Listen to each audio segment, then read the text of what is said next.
أعوذ بالله من الشيطان الرجيم. بسم الله الرحمن الرحيم. Assalamualaikum warahmatullahi wabarakatuh. Alhamdulillah wassalatu wassalamu ala rasulillah wa ala alihi wa sahbihi wa man tabi'ahu hudah. Asyhadu an la ilaha illallah wahdahu la syarikalah wa asyhadu anna Muhammadan abduhu wa rasuluh. Qala Allah ta'ala fi kitabil karim, ya ayyuhalladzina amanu taqullaha haqqa tuqatih wa la tamutunna illa wa antum muslimun. Amma ba'd, fa inna asdaqal hadisi kitabullah wa khairal hadi hadi Muhammadin sallallahu alaihi wa alihi wasallam wa syarrul umuri muhdatsatuha wa kullu muhdatsatin bid'ah wa kullu bid'atin dhalalah wa kullu dhalalatin finnar.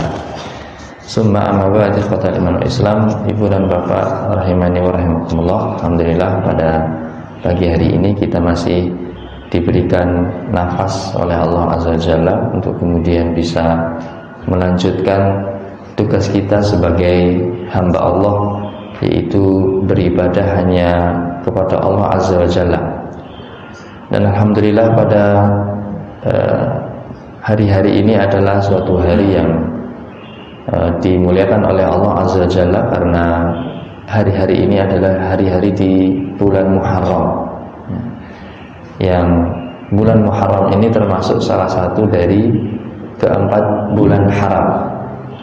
Jadi ini sebenarnya kita dalam rentetan bulan yang mulia yang berturut-turut, yaitu sebelum Muharram kemarin ada bulan Dzulhijjah yang di dalamnya ada amalan-amalan yang agung, yaitu ada haji, ada menyembelih, ya, ada takbir. Nah, itu adalah amalan-amalan mulia yang Muslim merasakan sesuatu syiar, ya, dalam Islam.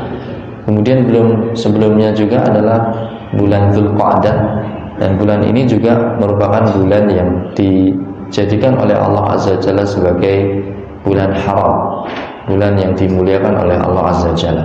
Maka bulan-bulan kalau sudah ditetapkan oleh Allah Azza wa Jalla itu melebihi bulan yang lain, maka tentunya amalan-amalan yang dilakukan di bulan tersebut itu adalah lebih baik daripada dilakukan di bulan yang lain, ya.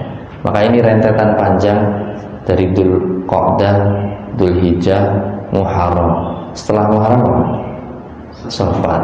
Nah, kalau Safar tidak ditetapkan oleh Allah Azza wa Jalla sebagai bulan yang suci, makanya ini kita memuji dan bersyukur kepada Allah. Kalau masih dihidupkan, berarti tugas kita adalah untuk senantiasa meningkatkan amal soleh yang ada di bulan Muharram ini, pumpung di bulan Muharram, ya.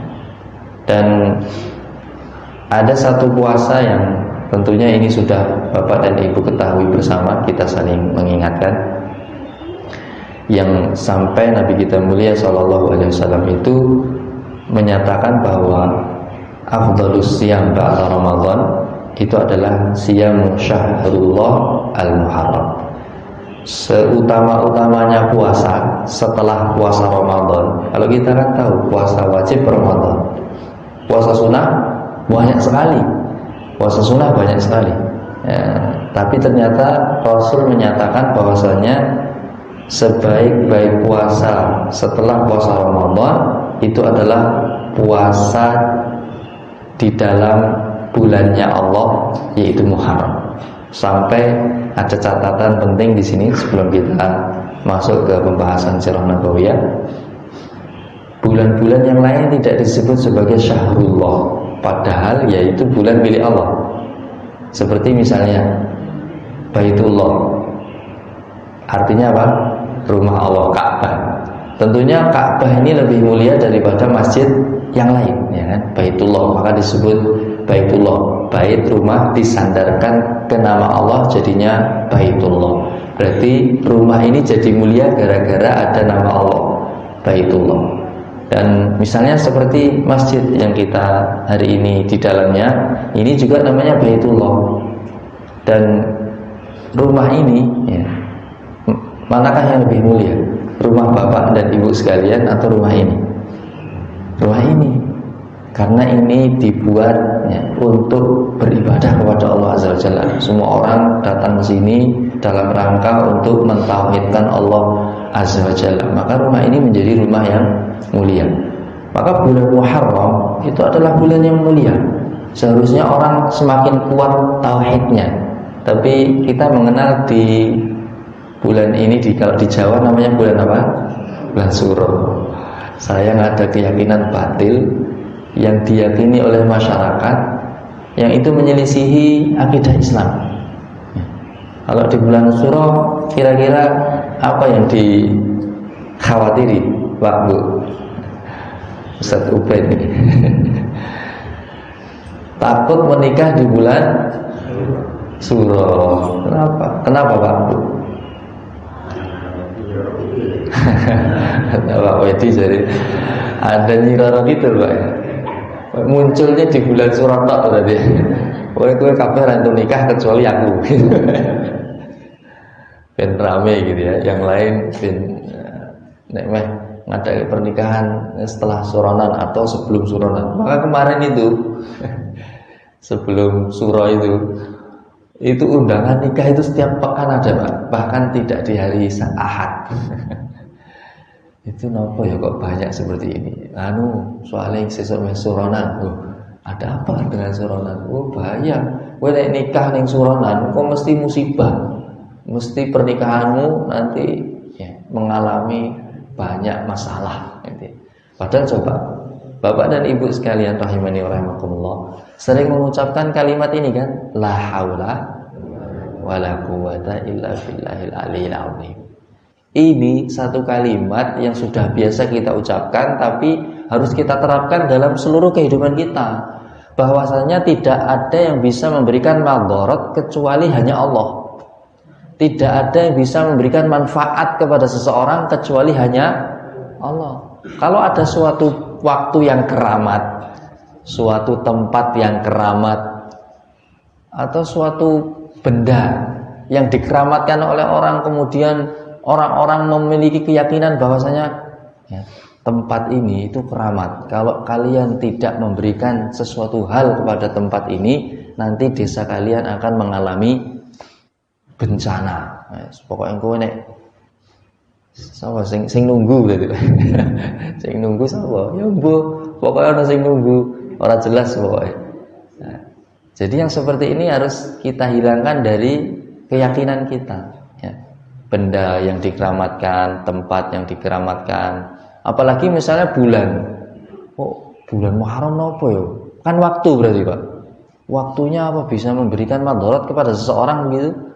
Ini enggak, bukan masalah waktunya, tapi di bulan itu ada sesuatu yang lain kan, berarti begitu. Ada sesuatu lain selain Allah, masalahnya itu selain Allah. Nah kalau itu Allah yang memberikan madarat, berarti benar kalau di bulan Muharram Allah melarang enggak boleh nikah misalnya, Pak. Di dalam Al-Quran ada ayatnya, tolong dibaca. Kira-kira ada enggak? Enggak ada. Atau Rasul kita yang menunjukkan, karena Rasul kita itu kalau berbicara tidak berbicara atas hawa nafsu, pasti bicaranya atas petunjuk wahyu. Jadi kalau misal Rasul alaihissalam itu melarang yang tidak nyembelih jangan dekati masjidku, itu kan berarti larangan dari Rasul. Ini kan bahaya. Yang punya kemampuan kok tidak menyembelih kurban gitu ya. Itu ada suatu larangan ya dari Rasul, sampai-sampai fala yaqrabanna masjidi au kama qala Rasul. Jangan mendekati masjidku. Ya. Saking-saking itu. Nah, kalau itu kan bukan keinginan Rasul secara pribadi, enggak. Tapi ini pasti kalau beliau sampaikan sesuatu itu ada kebaikannya dan ada keburukannya. Maka kalau ini tidak ada larangannya misalnya dari Nabi kita yang mulia sallallahu alaihi wasallam, bahkan anjuran nikah itu kan mutlak, an nikah min sunnati, nikah itu adalah bagian dari sunnahku. Faman raghiba an sunnati falaysa minni, barang siapa yang tidak menyukai nikah maka dia benci istilahnya. barang siapa yang dia itu benci dengan nikah itu tidak nikah, maka dia benci dengan sunnahnya, dengan sunnah Rasul Shallallahu Alaihi Wasallam. Maka Rasul tidak melarang ya, seorang muslim untuk kemudian menikah di bulan Muharram ya. Tapi kira-kira jarang ya bapak dan ibu kalau punya putu yang sepuh-sepuh kan, kira-kira kalau putunya jaluk nikah gitu ya, saya udah bisa di bulan Muharram ya, dengan setelah ngaji seperti ini kira-kira dibolehkan apa masih Pak? Boleh Pak ya? Nggak takut dicibir masyarakat Pak? Hati-hati gue lek gitu. Ini Muharram loh, putumu malah nikah di Muharram. Nah, emang kenapa Muharram? Nyirara gitu katanya. Nyirara gitu latuh kono. Iya nek ono kan gitu ya. Gitu. Baik, jadi ini satu hal yang harus kita yakini, Muharram itu justru disebut bulannya Allah. Seharusnya orang betul ingat kepada Allah dan tidak ingat kepada selain Allah, harusnya begitu. Dan dalam lanjutan hadis ini bahwa tadi ya, dan seafdal-afdalnya puasa tadi ya, itu adalah puasa di bulan Muharram. Maka ini alhamdulillah bagi yang diberi kekuatan kesehatan, maka gunakan kesempatan ini untuk kemudian kita berpuasa di bulan Muharram ini, karena puasa sunnah yang kita lakukan di bulan ini itu lebih afdol, lebih utama daripada puasa sunnah yang kita lakukan di waktu yang lain ya. Nah, ini kesempatan ya, baru tanggal 9 ini ya, besok adalah tanggal ke-10 yaitu Asyura. Nah ini kenapa bulan di Jawa namanya Suro, aslinya pengen mengingatkan ini Asyura itu yang ke-10, dan Rasul menganjurkan para sahabatnya berpuasa, dan beliau pun berpuasa pada 10 Muharram yaitu Asyura, yang masyarakat Jawa mengenal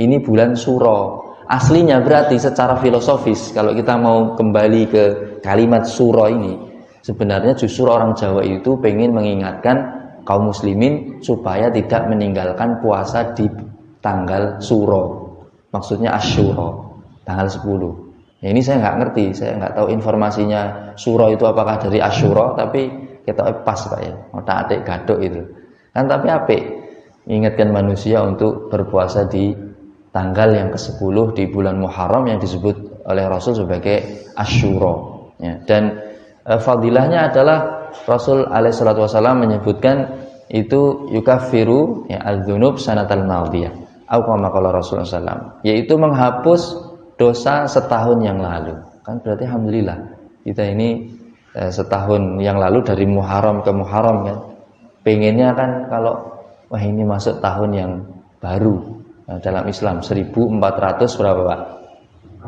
44. Nah, kadang-kadang kita itu nggak ngerti tanggal piro, bulan opo, tahun piro.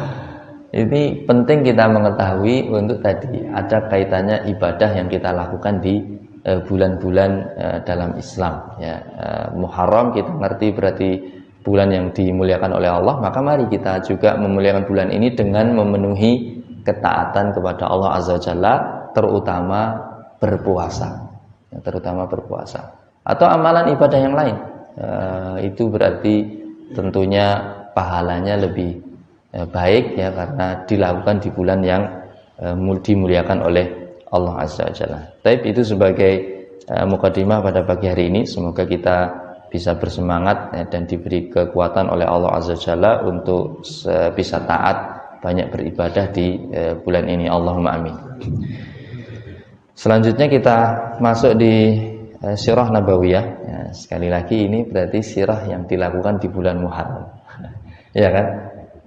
Jadi ini kita harapkan kepada Allah Azza wa Jalla, ngaji dan duduk kita seperti ini pahalanya lebih besar lagi daripada ngaji yang di bulan yang lain ya, makanya semangat insyaallah. Kita masuk di bab tentang dakwah Nabi kita yang mulia sallallahu alaihi wasallam. Kemarin sudah disampaikan bahwasanya Rasul itu diperintahkan oleh Allah Azza wa Jalla dalam surat Al-Muddathir, kum fa'anzir ya. Berdirilah, padahal beliau lagi selimutan, ya ayyuhal muddatsir, yang lagi selimutan, wahai orang yang berselimut, tegaklah, ya, berdirilah dan berilah peringatan. Berarti ini adalah suatu perintah dari Allah Azza wa Jalla kepada Nabi kita yang mulia sallallahu alaihi wasallam, supaya kemudian beliau itu meninggalkan kenyamanan tidur dan kemudian berdiri berdakwah. Nah, berarti ini ayat ini kalau kita ambil faedahnya, berarti ya seperti kita pagi hari ini. Kalau tadi kemulan itu ya, tidur kemulan karena apa? Banyak nyamuk mungkin Pak ya. Enggak karena dingin. Ya artis barang di sini nih. Tapi kemudian dalam keadaan dingin dan dalam keadaan yang nyaman, yaitu kita diperintahkan oleh Allah Azza wa Jalla untuk melakukan dakwah. Dan kemarin sudah kita sampaikan bahwa Rasul itu dakwahnya, fase dakwah yang beliau lalui di Makkah itu ada dua. Yang pertama adalah dakwah sirriyah, yang kemarin saya terjemahkan dengan dakwah yang terbatas. Biasanya diterjemahkan dengan dakwah sembunyi-sembunyi, karena Rasul nggak sembunyi-sembunyi. Ya, dakwahnya terbatas. Maksudnya orang yang masuk Islam diminta untuk merahasiakan keimanannya dulu. Karena kalau tidak disembunyikan langsung disiksa. Ya. Maka di saat itu belum ada perintah untuk sholat terang-terangan, nggak ada. Nah, sholat nanti sebelum Rasul hijrah itu baru turun ketika Isra Mi'raj. Itu baru turun perintah sholat wajib yang kemudian nanti sempurna dilakukan di Madinah, tidak di Makkah ya. Nah, bahkan Jumat pertama kali itu juga di antara Kuba dan Madinah ya, ada suatu tempat di situ. Jadi itu pertama kali Jumat Rasul bersama para sahabatnya. Baik, jadi yang pertama adalah dakwah terbatas, dan ini sangat manfaat ya, kepada siapa yang memiliki kemampuan berdakwah ya. Itu mulai berdakwah fardi, dakwah individu. Ini penting Pak, karena Bapak dan Ibu sekalian tentunya punya keluarga kan, keluarga dekat, memiliki kerabat ya. Maka kalau tidak bisa didakwahi oleh para dai di luar, itu andil kita, keluarga. Karena biasanya yang mudah ya disentuh itu ya keluarganya sendiri daripada orang lain. Maka ini tugas kita di pundak kita masing-masing. Kalau kita alhamdulillah mendapatkan ilmu ya, maka kita amalkan dan kemudian kita coba untuk kita sampaikan ke keluarga kita. Contoh sepele Pak, seperti besok itu. Besok hari Ahad itu ada petunjuk dari Nabi kita mulia alaihi wasallam untuk berpuasa. Kita sudah tahu ilmunya kan, sudah tahu fadilahnya. Sudah, tinggal sampaikan ke orang yang paling dekat. Ya, kalau bapak-bapak paling dekat sama kali sinten? Ke istrinya, ke ibunya mungkin, ke saudaranya. Ini yang paling dekat. Besok ternyata Rasul kita itu memerintahkan para sahabatnya berpuasa. Ya. Oh iya, terus malah sudah ngerti. Tapi ora sesuk, malah begitu loh. Kok ora sesuk piye? Maksudnya posone ora sesuk tok gitu. Loh kenapa? Malah kita dapat tambahan informasi. Karena Rasul ketika di Madinah ditanya oleh sahabat, "Loh, ya Rasul, kenapa engkau berpuasa pada hari ini?" Karena orang-orang Yahudi itu juga berpuasa. "Loh, kenapa orang Yahudi berpuasa?" Terus kemudian ditanyakan ke mereka, "Hari ini pada 10 Muharram itu Musa dan pengikutnya diselamatkan oleh Allah. Fir'aun dan kaumnya ditenggelamkan oleh Allah. Maka ketika sudah ditolong oleh Allah, Musa ini berpuasa ya, bersyukur kepada Allah Azza wa Jalla, maka kami orang Yahudi itu juga berpuasa. Terus kemudian kami lebih berhak ya, terhadap Musa daripada kalian. Besok kalau kami masih dihidupkan oleh Allah, kami akan berpuasa sehari sebelumnya, yaitu hari ini." Gitu. Atau menurut para ulama nanti untuk menyelisihi orang-orang Yahudi, ternyata orang Yahudi ya poso gitu ya. Nasrani juga punya puasa katanya. Nah, tapi puasanya apa Pak? Nggak tahu. Kalau Nasrani setahu saya yang hari ini saya pernah punya tetangga Nasrani Pak. Waktu sekolah itu saya tanya, "Nggak ono poso ning agamamu?" Ono. Tapi puasanya dari memakan yang dia tidak, dari memakan sesuatu yang dia senangi. Seneng apa berarti dia tidak makan hari itu. Terhadap itu lo gampang menang. Nek ngono aku ya iso. Gitu. Jadi puasanya mereka itu, misalnya Yahudi itu salah satu ciri puasanya adalah mereka tidak berbuka kecuali kalau sudah tidak ada bintang-bintang. Maksudnya maghrib itu mereka masih puasa biasanya. Ya, setelah itu baru kemudian mereka berbuka. Kalau kita tidak ya, kalau sudah maghrib maka kita segera untuk berbuka. Jadi ini tadi ya sudah dakwah secara fardi, individu, yaitu yang terdekat dulu, malah dapat tambahan karena ternyata keluarga kita juga ngaji. Maka alhamdulillah ini perlu kita terus lakukan supaya kemudian keluarga-keluarga kita ini mengetahui Islam. Yang kedua, dakwah secara jahriyah. Ya, kalau ini jelas sekali dari kalimatnya jahar. Ya kan ada sholat itu ada yang sir, ada yang jahar. Ada yang sholat yang tidak dikeraskan seperti sholat duhur, sholat asar itu sir. Ya imamnya baca, ora gur meneng. Enggak kedengaran itu karena perintahnya adalah sir. Ya, ini sholat coba ya, sholat saja kita diperintahkan ono sing meneng, maksudnya moco ora keras gitu ya. Ada yang keras. Nah, ini kita harus manut sama syariat, nggak boleh pengen milih dewe gitu ya. Aku pengennya nek Isa tak banter ke kabeh lah. Ben wong krungu gitu ya. Ya ndak boleh. Kalau itu keinginan ya dari pribadi maka itu tidak boleh. Ya, tapi kadang ada lupa ya. Orang sholat duhur dibanterke, Pak. Ya. Tapi ternyata dia lupa. Untuk subhanallah terus dia sirkan. Itu alhamdulillah. Baik. Jadi ini dakwah jahriyah, dakwah terang-terangan itu para ulama beda pendapat ya. Berapa masa dakwah beliau dalam terbatas itu, yang masyhur di dalam sirah itu adalah 3 tahun. Jadi setelah beliau diangkat menjadi nabi, setelah 3 tahun itu maka beliau secara terang-terangan ya mengumpulkan manusia, bahkan mengumpulkan kabilahnya. Kemudian beliau sampaikan dakwah bahwasanya tidak ada ilah yang berhak diibadahi kecuali Allah. Aku ini adalah utusan Allah dan aku peringatkan kalian dengan hari berbangkit. Bahkan secara detail Rasul itu memberikan sesuatu yang nalar kepada manusia bahwa besok kalian itu setelah mati akan dibangkitkan sebagaimana kalian itu tidur dan hari ini kalian bangun. Jadi ini nalar, Pak. Kita ini kan bisa tidur toh, Pak. Malah turunan senengnya. Sidik-sidik turu. Terus kita bisa bangun. Itu sebenarnya adalah perumpamaan dari hari berbangkit. Kita itu kalau sudah mati dikubur di dalam tanah, sudah dimakan sama hewan-hewan yang di dalam tanah itu, nggak ada dagingnya, bahkan tulang ya remuk gitu ya.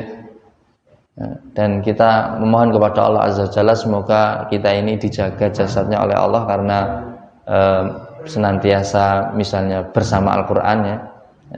Apalagi kalau kemudian bisa mendapatkan kesyahidan, Allahumma amin. Maka ini spesial biasanya. Jenazahnya itu dijaga oleh Allah Azza wa Jalla. Kalaupun tidak demikian, misalnya tulang sudah hancur, nggak ada dagingnya gitu ya, bahkan mungkin kuburnya digali lagi setelah 20 tahun untuk menguburkan orang lain gitu ya. Kira-kira kan orang dulu, orang kafir Quraisy itu loh gimana sih dibangkitkan, sudah jadi debu kok dibangkitkan, emang bisa gitu. Mereka nggak yakin dan tidak meyakini ada hari kebangkitan ya. Maka sebagai seorang muslim yang percaya kepada Allah Azza wa Jalla, yang yakin kepada apa yang ditunjukkan oleh Nabi kita yang mulia sallallahu alaihi wasallam, itu kita harus meyakini ada hari berbangkit, yaitu sebagaimana kita bangun tidur hari ini. Nggak usah bangun hari ini, kita kan cuma semalam, Pak ya. Ashabul Kahfi tidurnya berapa tahun, Pak? 100 tahun kan ya, 300 tahun lebih. Allah itu kalau ingin menidurkan seseorang itu bisa lebih dari semalam saja, dan kemudian bisa bangun lagi. Ya bapak-bapak nek tidur 10 tahun ya dikira wis mati lah. Terus dikubur nanti.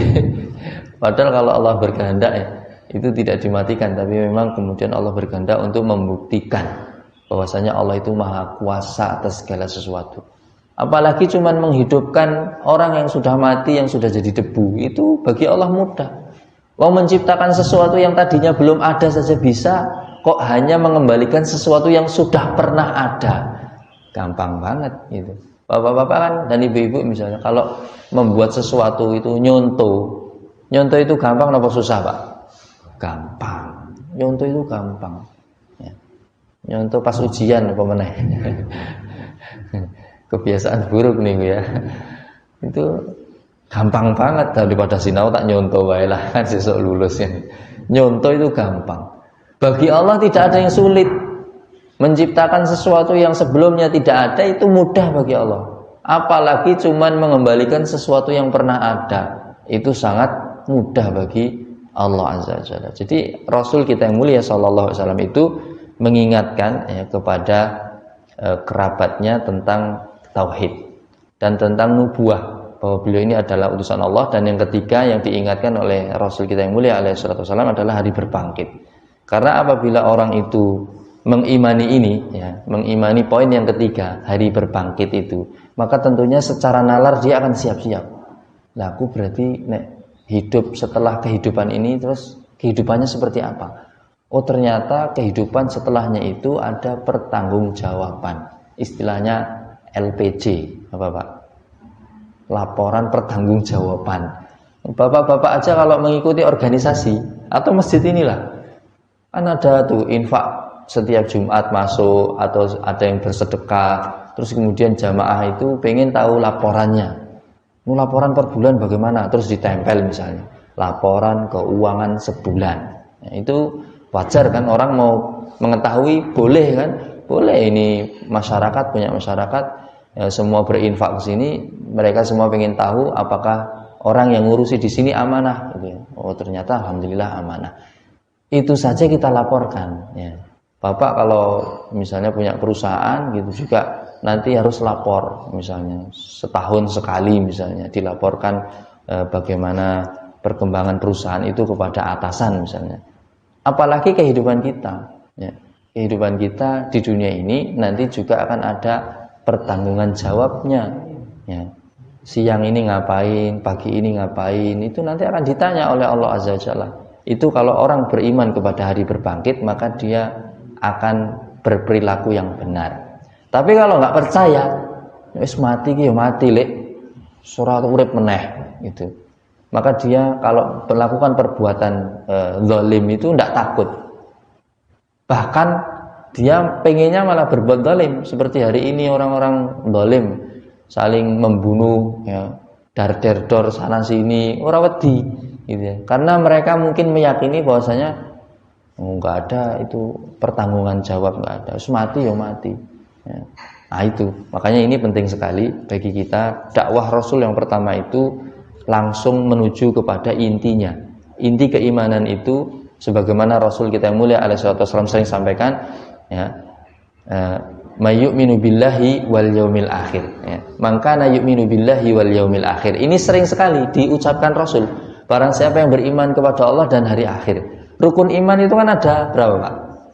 Ada 6. Tapi yang sering disebut oleh Rasul, iman yang pertama dan iman yang terakhir, hari akhir. Ini sering disampaikan. Iman pertama kepada Allah dan beriman kepada hari akhir. Itu sering disampaikan, berarti ini ada faedah yang lebih. Dan tentunya kita tidak boleh kemudian aku tidak beriman kepada malaikat, yang penting beriman kepada Allah dan hari akhir. Ini juga salah. Nggak boleh orang nggak beriman kepada malaikat itu berarti dia Islamnya bisa hilang tuh. Nggak ono malaikat itu cuma simbol kebaikan gitu. Jadi ada orang-orang mengatakan begitu Pak, iblis itu nggak ada, itu sosok iraono, jin iraono, itu hanya simbol keburukan katanya begitu. Jadi dia menafikan hakikat dan kemudian tidak beriman kepada hal yang gaib ya, padahal tuntutan iman kita itu kepada yang gaib ya.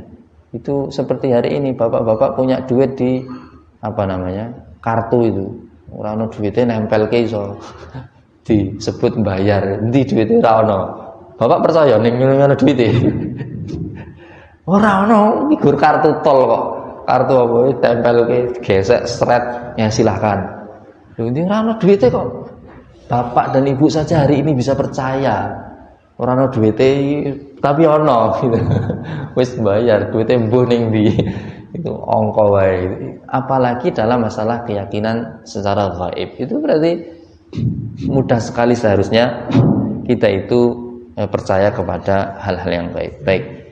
Apa dalilnya? Rasul itu kemudian diperintahkan oleh Allah Azza wa Jalla secara terang-terangan, yaitu surat Asy-Syu'ara ayat 214 yang Allah Subhanahu wa taala berfirman, "Wa anzir ashiratakal aqrabin." Dan berilah peringatan kepada kerabat-kerabatmu yang terdekat.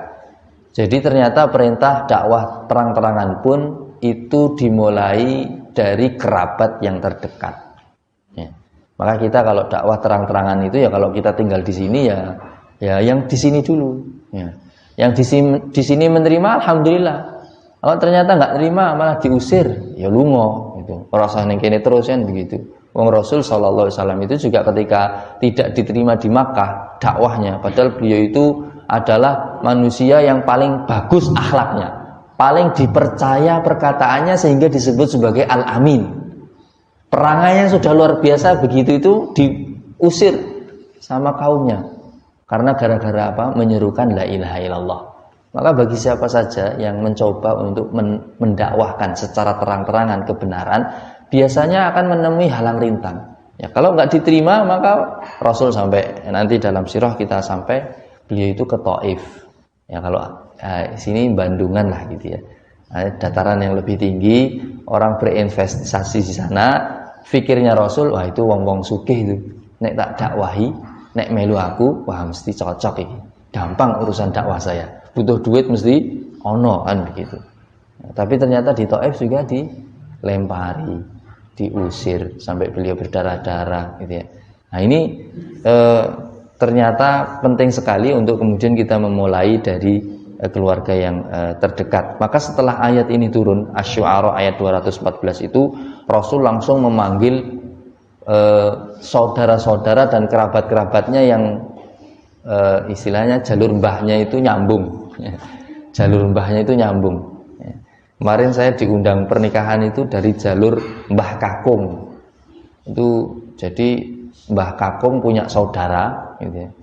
Terus saudara dari Mbah Kakung ini punya cucu, cucunya punya cucu lagi gitu ya. Terus itu ketemu, itu saya lihat kok mirip-mirip ya rupanya kayak bulik-bulikku ya gitu. Itu karena tadi mbah-mbahnya mungkin bersaudara. Itu kemudian kita langsung Rasulnya itu serasa dekat gitu. Padahal ketemu ya baru di situ. Oh dari mbah itu ya gitu. Iya Pak gitu. Saudara padahal baru ketemu hari itu. Begitu pula Rasul sallallahu alaihi wasallam itu, apalagi Arab ya, dulu itu dalam sistem sosial masyarakatnya itu menggunakan sistem kabilah. Jadi masyarakat kabilah yang besar itu berarti mereka yang kuat. Maka Rasul sallallahu alaihi wasallam itu memanggil bani yang ada di kerabatnya ya, Bani Ka'ab bin Lu'ay. Wahai Bani Ka'ab bin Lu'ay ya, secara khusus beliau menyebutkan itu, dan kemudian selamatkanlah kaum kalian dari api neraka ya. Wahai Bani Abdus Syams, Bani Abdul Manaf, terus Bani Hashim, Bani Abdul Muthalib ya, beliau kan dari Abdul Muthalib kakeknya. Terus kemudian bahkan beliau memanggil putrinya wahai Fatimah, sampai seperti itu. Jadi keluarga kerabatnya semua yang jauh dan yang dekat itu dikumpulkan, terus kemudian beliau menyampaikan dakwah, dan sebelum menyampaikan dakwah beliau mengatakan kepada Fatimah yang paling terakhir dipanggil itu, wahai Fatimah ya, selamatkanlah dirimu dari api neraka, sesungguhnya aku tidak bisa menolongmu nanti di akhirat, tapi kalau kamu mau meminta apa yang aku miliki dari hartaku hari ini maka mintalah, tapi kalau nanti minta keselamatan di akhirat maka aku tidak bisa menolongmu. Kalau seandainya Allah Azza wa Jalla itu sudah menetapkan seseorang di neraka ya, di neraka, maka Rasulullah itu tidak bisa kemudian mengangkat seseorang itu dari neraka dan masuk ke dalam surga. Kalau sudah ditetapkan penghuni neraka selama-lamanya, maka Rasul tidak bisa memberikan syafaat untuk mengeluarkan seseorang dari neraka dan masuk ke dalam surga. Tapi kalau masih ahlu tauhid ya, orang itu masih mentauhidkan Allah dan tidak melakukan kesyirikan, maka bisa jadi dia bisa mendapatkan syafaat dari Rasul ya. Contohnya apa? Contohnya orang Islam yang biasa menjawab azan. Azan kok dijawab Allahu Akbar, maka dia menjawab Allahu Akbar. Terus sampai misalnya hayya 'alas shalah, dia jawabnya la haula wala quwata illa billah. Terus sampai selesai la ilaha illallah, dia juga menjawab la ilaha illallah. Kemudian dia bersolawat, ya. Setelah mendengar itu dia bersolawat, ya. Allahumma sholli ala Muhammad wa ala ali Muhammad kama shallaita ala Ibrahim wa ala ali Ibrahim innaka Hamidum Majid. Allahumma barik ala Muhammad wa ala ali Muhammad kama barakta ala Ibrahim wa ala ali Ibrahim innaka Hamidum Majid. Habis itu berdoa, Allahumma rabb hadhihi da'wati tammah was salatil qa'imah ati Muhammadanil wasilata wal fadilah wa ba'athu maqama mahmudanil ladzi wa'atta. Hadisnya sampai sini. Terus kemudian beliau bersabda, barang siapa yang memintakan wasilah untukku kepada Allah, halat lahu syafaati, dihalalkan baginya untuk mendapatkan syafaatku. Tuh, jadi syafaat Rasul itu bisa didapat kalau kita melakukan sebab-sebab. Nah, kalau orang tahu jawab azan, nggak pernah berdoa kepada Allah untuk memintakan wasilah bagi Rasul Shallallahu Alaihi Wasallam, lah kapan kita dapat syafaatnya? Termasuk diantara yang bisa memberikan kita syafaatnya banyak salawat, ya. Jumat kemarin misalnya, terkhusus hari Jumat itu kita diperintahkan untuk banyak salawat. Selain Jumat ya kita bisa untuk bersolawat. Allahumma sholli ala, yang namanya salawat adalah yang kita pakai sholat tuh. Allahumma sholli ala Muhammad wa ala ali Muhammad. Itu kalau yang mau panjang. Kalau yang pendek ya Allahumma sholli wa sallim alaihi atau sallallahu alaihi wasallam. Itu namanya juga salawat. Itu kita sering ucapkan, itu bisa kemudian memberikan syafaat, ya. Dan dalam ayat kursi itu apa? Man dzalladzi yashfa'u indahu illa biizni. Jadi orang bisa mendapatkan syafaat itu kecuali biizni, dengan izinnya Allah. Kalau yang memberi syafaat Rasul itu sudah diizini untuk memberi syafaat, tinggal yang disyafaati itu dapat izin untuk mendapat syafaat apa enggak. Kalau dia ahlu tauhid, dia masih mendapatkan izin. Jadi alhamdulillah, artinya kita pertahankan keimanan kita ini, dan kemudian kita upayakan amal-amal soleh seperti tadi menjawab azan, maka dengan itu kita bisa mendapatkan syafaat. Rasul itu sampai mengatakan kepada Fatimah, aku tidak bisa menolongmu, ya, kalau di akhirat nanti engkau sudah mendapatkan, ya, putusan dari Allah, ya, kalau dimasukkan ke neraka, kalau nggak ngikuti aku, gitu ya. Enggak, itu padahal bapaknya, dan itu adalah seorang nabi pilihan Allah, tidak bisa menyelamatkan anak tercintanya Fatimah. Lalu bagaimana dengan yang lain? Gitu. Kalau Fatimah, alhamdulillah radhiyallahu taala anha, beriman kepada Allah, mengikuti bapaknya, beriman dengan kerasulannya, dan kemudian baik keislamannya, bahkan lahir dari rahim beliau radhiyallahu taala anha dua pemuda pemimpin surga, Hasan dan Husain, ya. Jadi ini luar biasa beliau keutamaannya. Maka ketika Rasul dakwah terang-terangan itu, beliau memulai dengan keluarga besarnya. Dan ini adalah sejalan dengan firman Allah Subhanahu wa taala, kan, ya ayyuhalladzina amanu qu anfusakum wa ahlikum nara. Ya, dalam ayat yang lain Allah taala berfirman, wahai orang-orang beriman, jagalah dirimu. Ya, jadi yang penting itu kita kalau menjaga sesuatu, pribadi kita dulu, baru keluarga kita. Ku anfusakum wa ahlikum naro, dan keluargamu dari api neraka. Tapi biasanya orang itu responnya macam-macam, kan.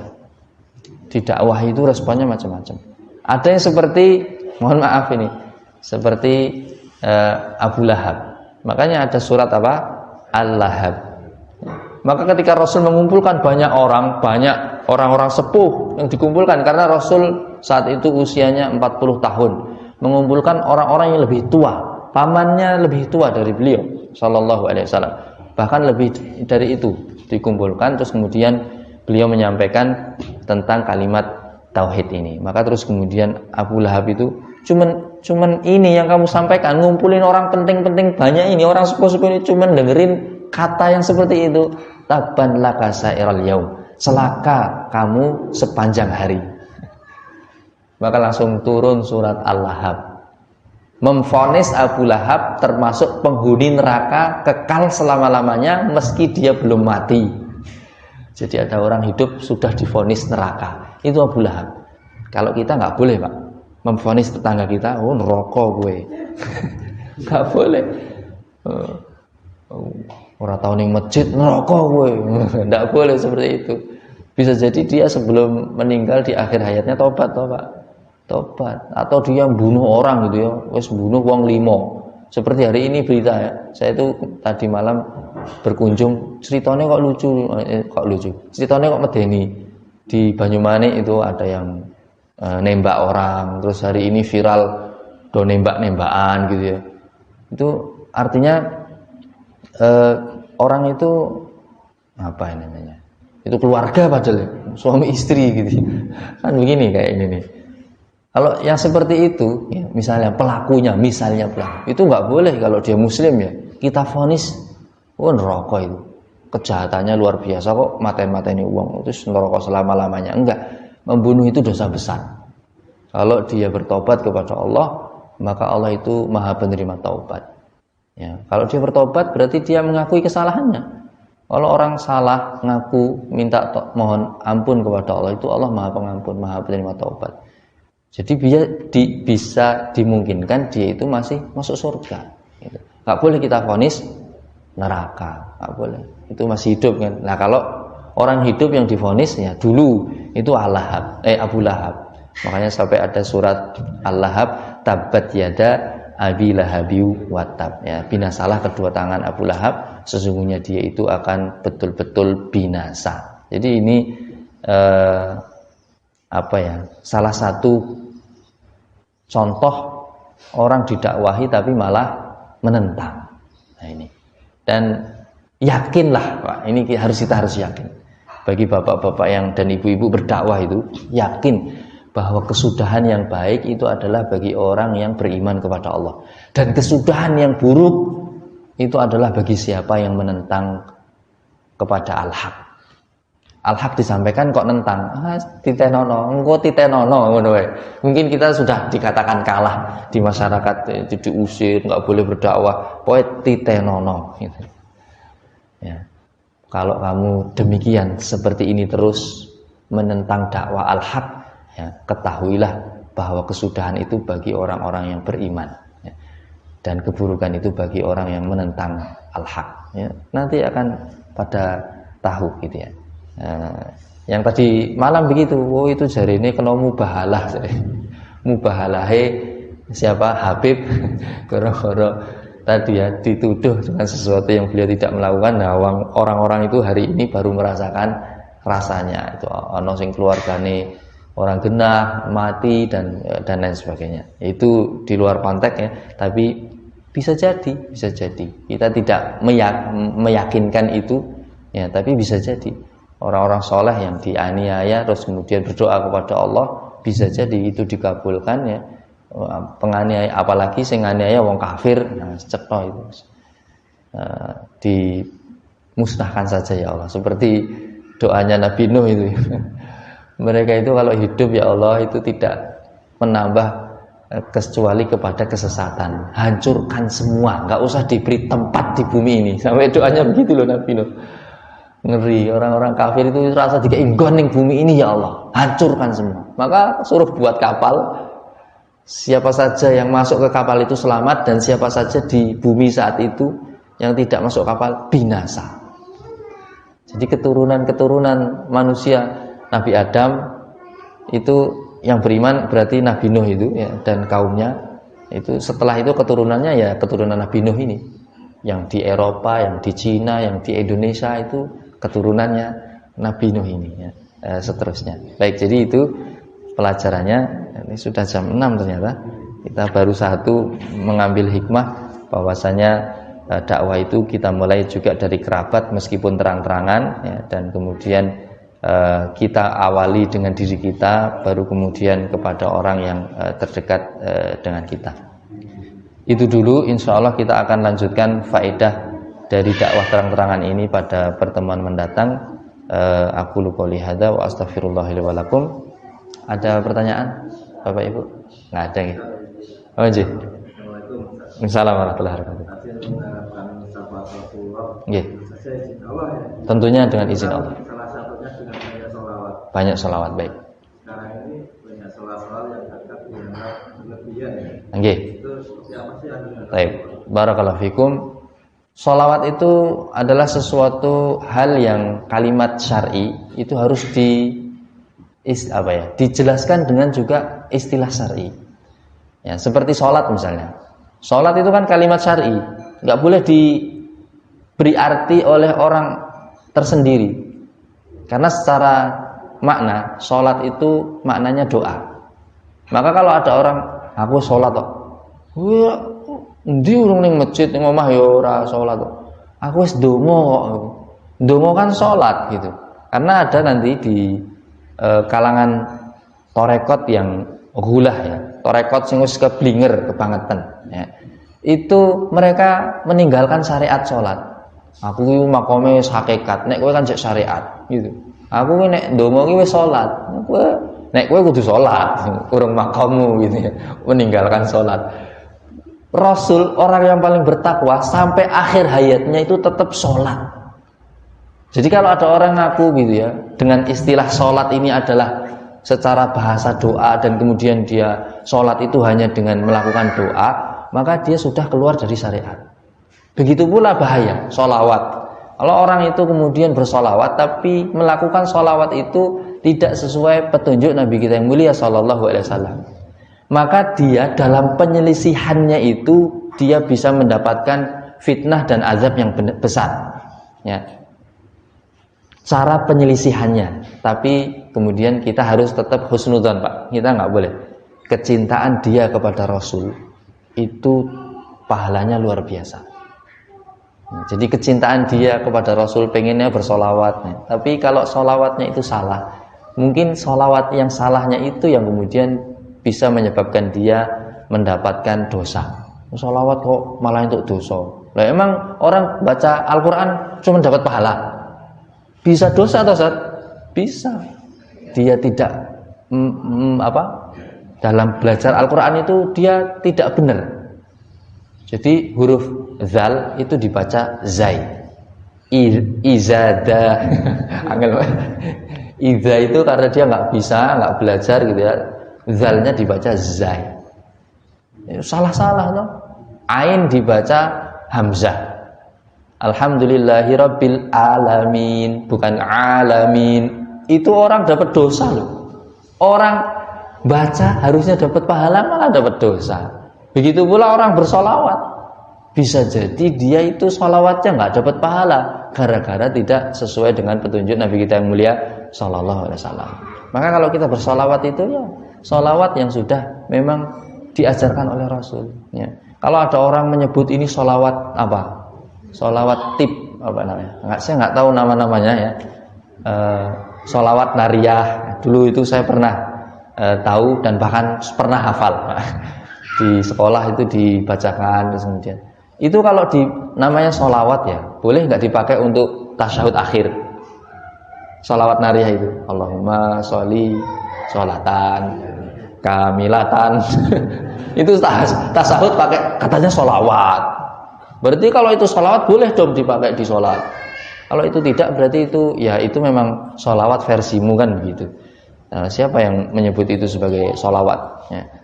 Kalau ada kalimat memberikan salam dan sholawat kepada Nabi, iya itu sholawat. Tapi kalau kemudian itu dibaca di sholat, itu nanti batal loh malah.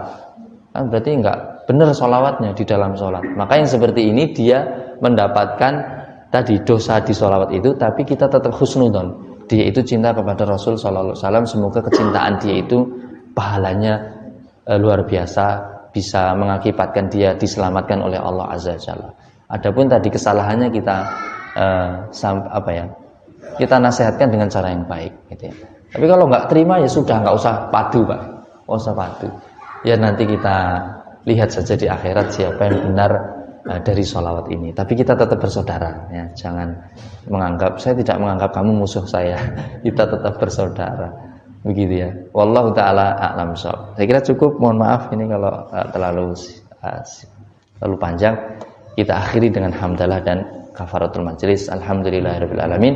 Subhanakallahumma wabihamdika asyhadu alla ilaha illa anta astaghfiruka wa atubu ilaik. Assalamualaikum warahmatullahi wabarakatuh.